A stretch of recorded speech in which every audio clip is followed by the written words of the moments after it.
waxaan ku soo dhaweynayaa aadan galeed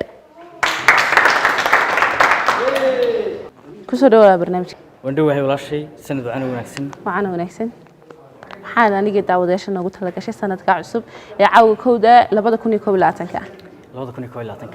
horta waa sanad wacan baan soo dhaweynaynaa dhamaantiinba aadna waan u salaamayaa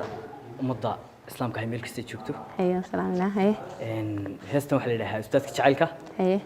eriyada waxa leh Axmed Araf laxankana eriyada laxanka iyo muusigana waxa leh ustaadkayga Aftah Sibsib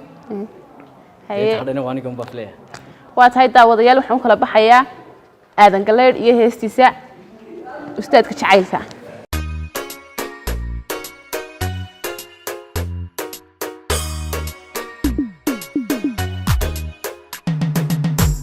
adiga ku ahay hadii lay ogaan la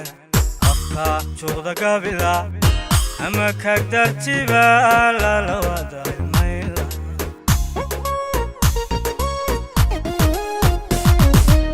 sidan adiga ku ahay hadii lay ogaan la afka jooda gabila ama ka dartiba la wada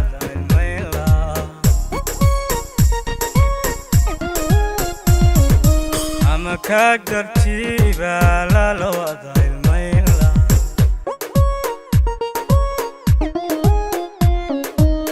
قصة إذا نقبكا حديهم بلقلا تاتكي تعايلكا لا يقصن لايو إهلا دمي دوبا يقدر عيسان لايو عريمها كالقعالكا أستان لا يقدر قصة إذا نقبكا حديهم بلقلا استادكي تعايلكا لا يقصن لايو إهلا دمي دوبا يقدو عيسان لايو عريمها كالقعالكا أستان لا يقدقلا أدنى إلى أليس يقولي أفشدنا لشو إلى فرحو قولي أدنى إلى أليس يقولي أبشرنا لشايلة فرح وقولي أدنى إلى أليس يقولي أبشرنا لشايلة فرح وقولي